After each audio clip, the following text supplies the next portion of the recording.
you so much for tuning in. Today I'm going to show you the perfect beginner's project. So if you've just got a sewing machine, this is a really great project to do as your first project because it's very satisfying, it's quite quick and it looks really professional. So we're going to make a cushion cover, just like this one here. You can use plain fabric or I've got some lovely printed fabric here.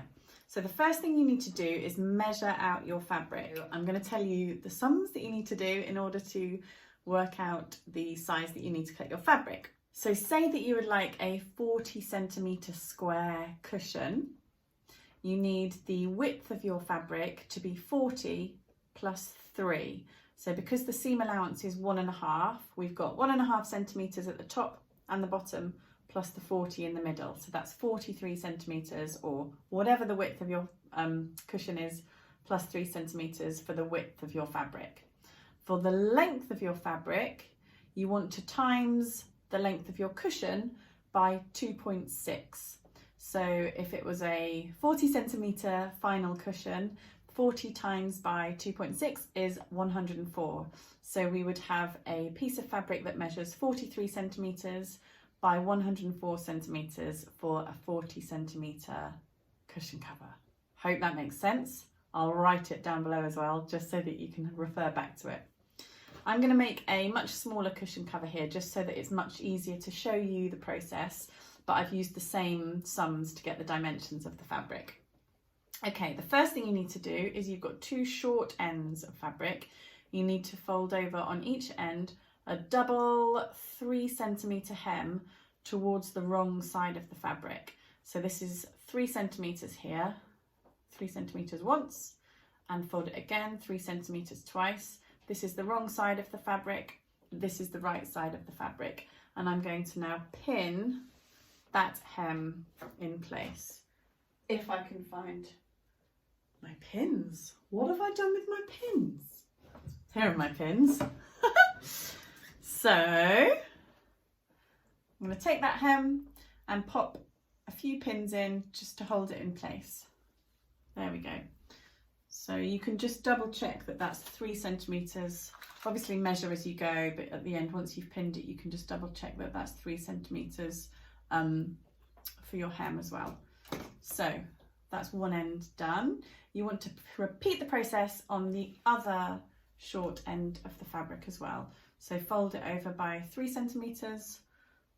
I'll just double check that that's 3 centimetres this time. I've done it quite a few times, so I'm quite good at guessing what 3 centimetres is. But just to be on the safe side, we'll check it. There we go. So 3 centimetres once and then twice. And then I'm going to pop some pins in along here just to hold it in place.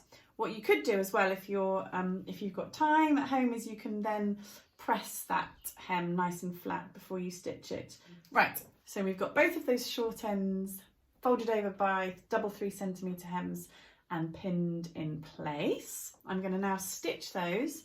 So what we're going to do is have a line of stitching down here.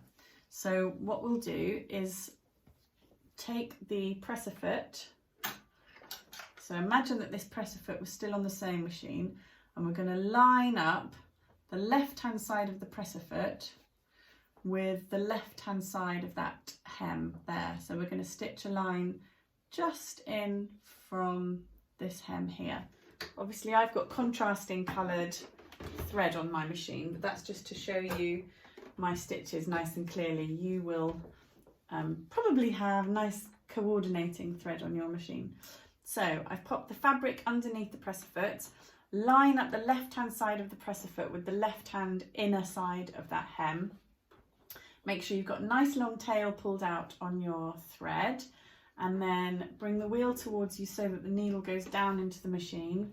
We'll do a couple of stitches forwards, a couple of stitches backwards, and then stitch along that whole hem, making sure that you keep the left hand side of the presser foot lined up with that left hand side of the hem all the way down. Make sure you take the pins out as you go. And then at the end, we want to make sure that the needle is in the uppermost position, and we can pull the fabric out and then pull the threads out long again, and we can do the same on the other hem on the other side. There we go, a little bit of reverse, press a foot up and then pull the fabric out. You can trim all of those long bits of thread now if you want to, it's quite good practice to neaten things up as you go rather than having to try and find all of the long bits of thread at the very end of your project. There we go. I always end up with a pile of threads next to me on the floor whenever I finish something. Okay, so the next step is to lay the fabric on the table in front of you, right side facing up. So imagine this is on the table in front of me. We want to fold over one of the ends so that it is about 3/4 of the way down that piece of fabric and it's nice and square, like that. And then turn it around and fold over the other piece of fabric.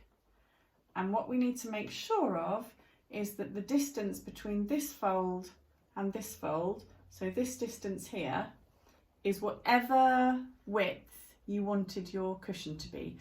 So say it was 40 centimetres, that would be 40 centimetres on your fabric from this point here to this point here. You'll notice that you've got a nice overlap of the fabric, so that means that the envelope is an envelope cushion cover, so that overlap will mean that everything's tucked securely inside the cushion cover at the end. If you want your overlap to be at the edge, then you'll have it like this. You might want to make a bit of a feature of your overlap, in which case you can kind of shimmy it down, and you can see here now that my overlap is in the middle of my cushion. I'm going to move it back up to the top because I want it to be quite neat on the top. I don't want it to go across the middle. So there we go. Once you're happy that those measurements, so double check your measurements on one side and then also on the other side so that you know that it's completely square. Once you've double checked those measurements, you can pin through all of the layers down this open edge, holding all of the layers together, and also down this open edge, holding all of the layers together as well. Okay, so I have pinned both sides now. I've got pins down here and down this side.